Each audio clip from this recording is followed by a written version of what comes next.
Hello friends, welcome back to my channel. आज हम करने वाले हैं रॉबर्ट ब्राउनिंग की 2 poems, my last duchess and प्रोस्पाइस।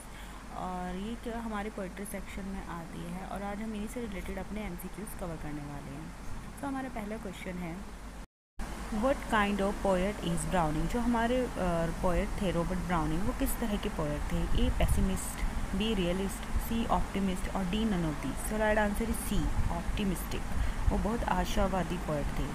Next is Browning's most of the poems are written in the form of. जो उनकी ज़्यादातर पोएम थी वो कौन सी फॉर्म में लिखी जाती थी, मतलब वो क्या लिखते थे? A sonnet, B blank verse, C dramatic monologue and D none of these. So right answer is C, dramatic monologue. ज़्यादातर ये ड्रामेटिक मोनोलॉग ही लिखते थे।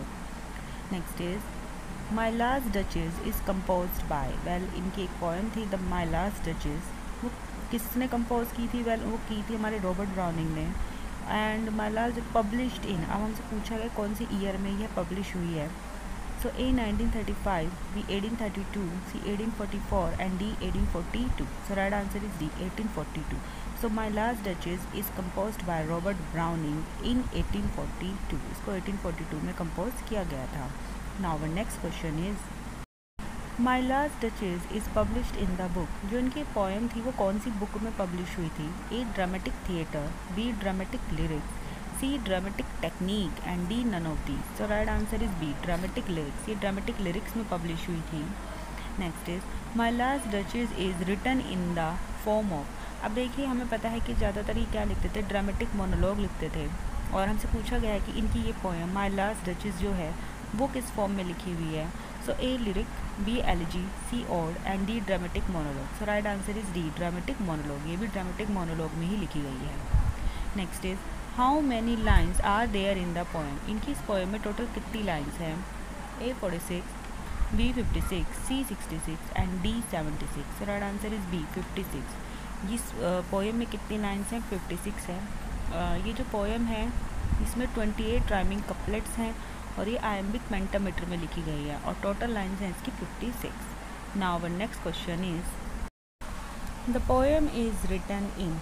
ये जो पोएम है ये किस फॉर्म में लिखी गई है? A heroic couplet, B terza rima, C both and D none. So right answer is A, heroic couplet. देखिए, इसमें 28 राइमिंग कपलेट्स हैं और वो किस फॉर्म में है? वेल, वो हीरोइक कपलेट्स हैं और टोटल लाइन है इसकी 56। एंड ये क्या है? हमारा आयम्बिक पेंटामीटर में लिखा गया है और एक ये ड्रामेटिक मोनोलॉग है। Now our next question is, who is the subject of painting the Duke and the messenger admire. देखिए, द लास्ट डचेस में क्या होता है, जो ड्यूक है वो अपने मैसेंजर के पास बैठा है और वो सिर्फ पेंटिंग दिखा रहा होता है और वो दोनों उसकी तारीफ़ करते हैं। सो हमसे पूछा गया है कि पेंटिंग का जो सब्जेक्ट यानी पेंटिंग किसकी है, हमसे ये पूछा गया है। So A Duke's mother, B the queen of England, C duke late wife and D duke new wife. So right answer is C, duke late wife. जो लास्ट डचेस मतलब उनकी जो लास्ट बीवी थी उसको उसकी क्या थी? वो पेंटिंग थी। नेक्स्ट इज, जो अब मर चुकी है by the way. Now next question is, what features of the portrait is most striking. कौन सा ऐसा फीचर था उस पोर्ट्रेट का जो सबको अपनी ओर आकर्षित करता था, अट्रैक्ट करता था? A neck, B mouth, C eyes and D hand. So right answer is C, eyes, इनकी आँखें। Now next is, what bother the duke about the duchess smile.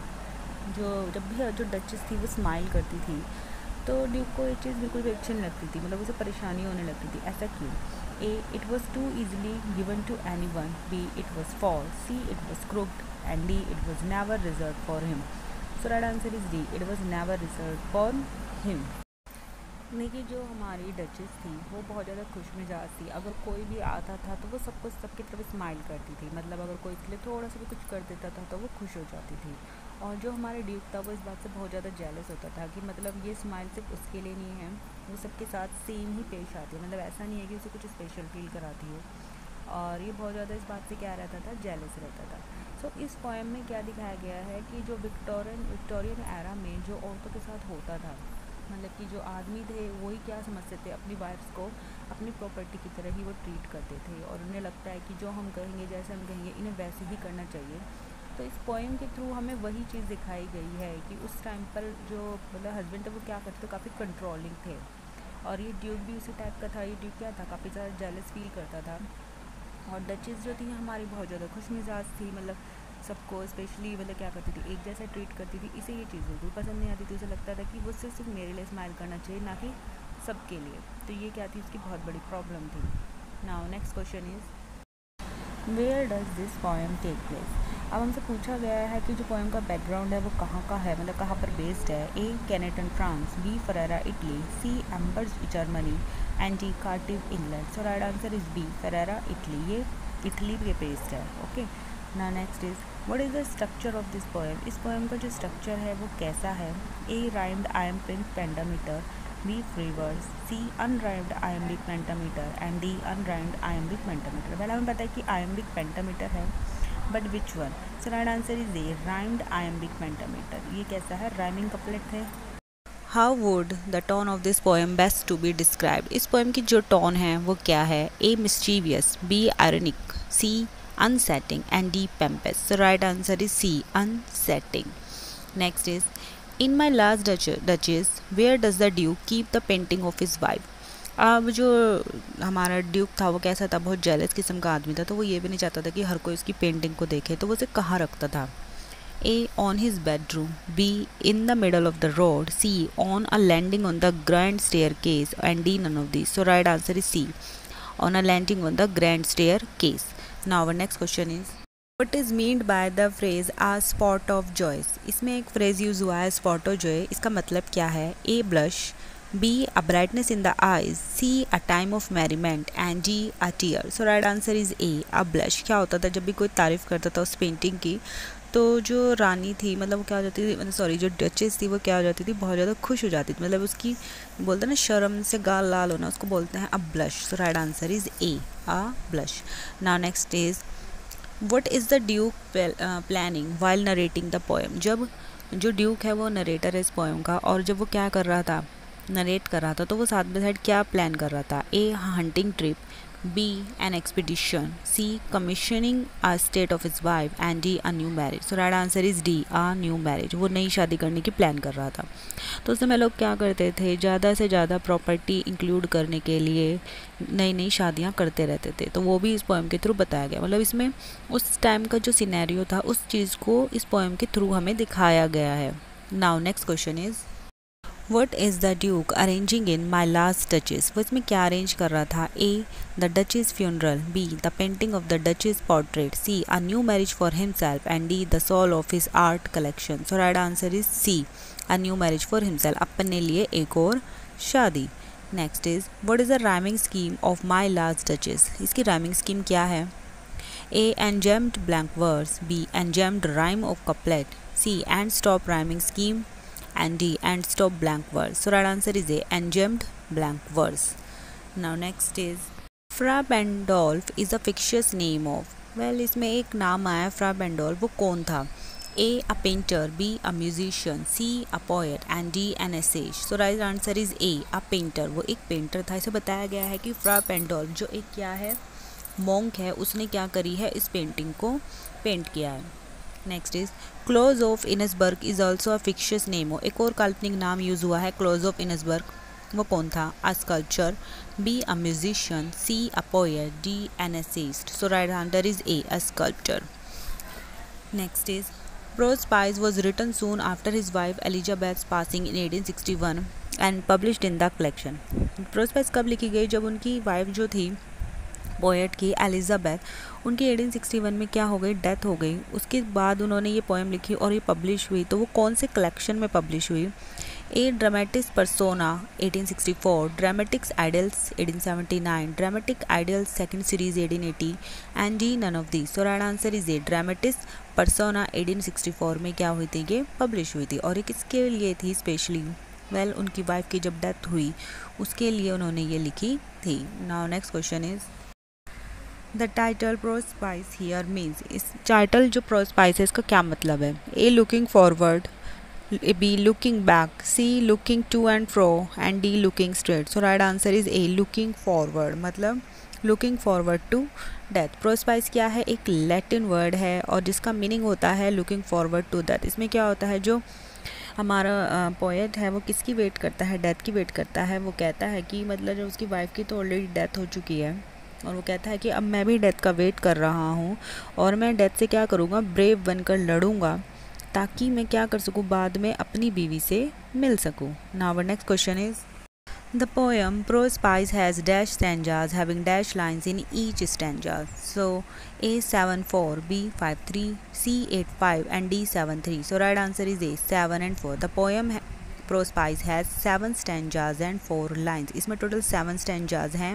और टोटल लाइन्स कितनी है, 4 लाइन्स हैं, यानी कि 4 लाइन का एक स्टेंजा है।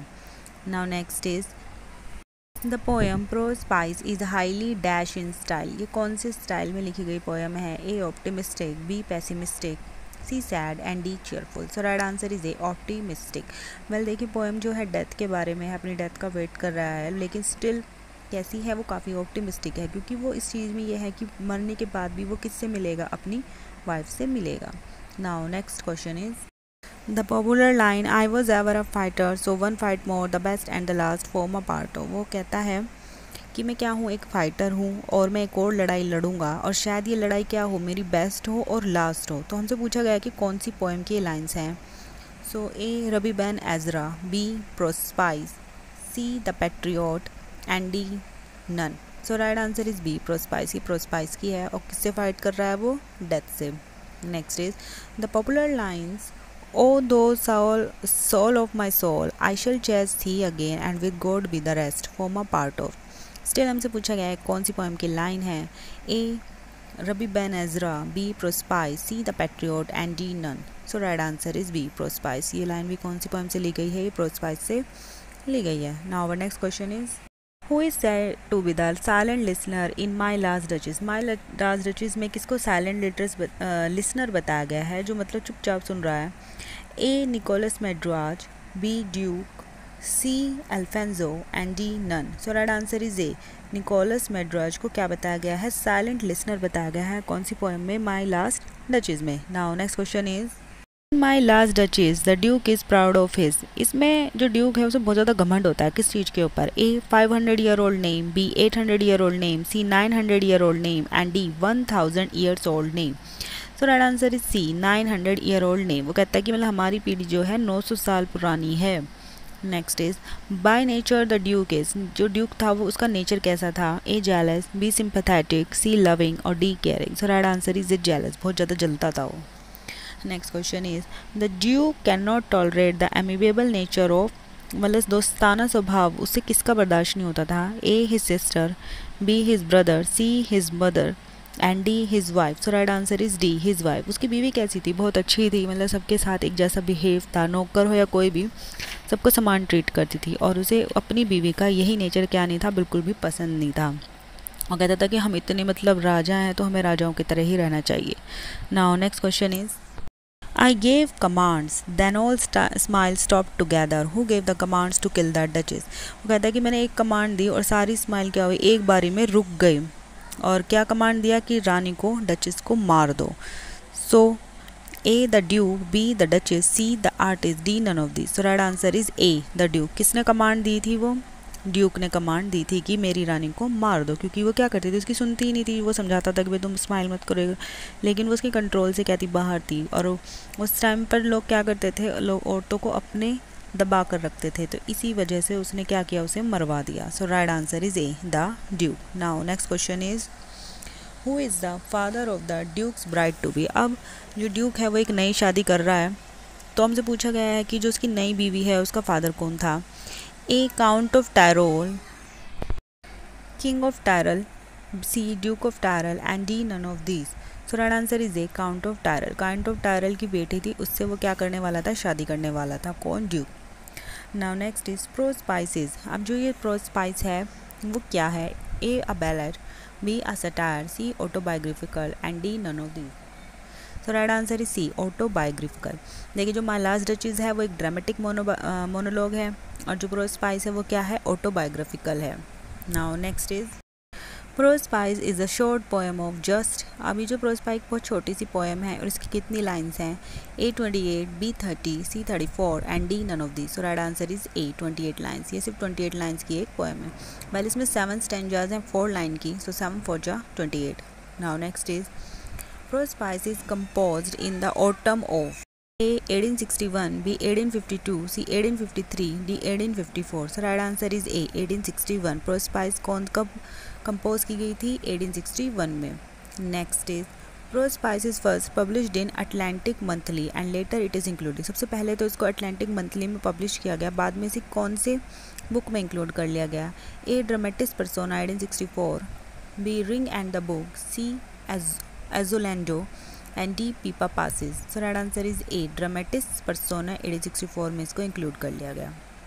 Now next question is Prospice reflect the poet's believe in. जब हम पोएट की ये वाली पोएम पढ़ते हैं तो हमें क्या पता लगता है कि पोएट किस चीज़ में विश्वास है? A the immortality of soul, B the immortality of body, C both and D none. So right answer is A the immortality of soul. मतलब कि जो हमारी आत्मा है वो हमेशा क्या है? अमर है. और पोएट इस चीज़ में क्या करता है? विश्वास करता है. उसे लगता है कि मरने के बाद आत्मा अमर है और वो जाकर किससे मिलेगा? अपनी वाइफ से. Now next is what is death to the poet. जो डेथ है वो पोएट के लिए क्या है? Blessing in disguise, B a curse, C both and D none. So right answer is A a blessing in disguise. उसे लगता है कि छिपी हुई एक ब्लेसिंग है उसके लिए, क्योंकि क्या होगा? वो मरेगा तो किससे मिलेगा? अपनी वाइफ से मिलेगा. तो उसके लिए तो एक ये वरदान ही हुआ. Now next question is To the poet, death is a friend because it will take him to God's kingdom where he will meet. Poet के लिए डेथ क्या है? एक दोस्त के रूप में है, क्योंकि वो क्या करेगी? उसे कहाँ लेकर जाएगी? भगवान के राज्य में लेकर जाएगी, जहाँ वो किससे मिल सकेगा? A his beloved wife, B his beloved mother, C his beloved brother and D none.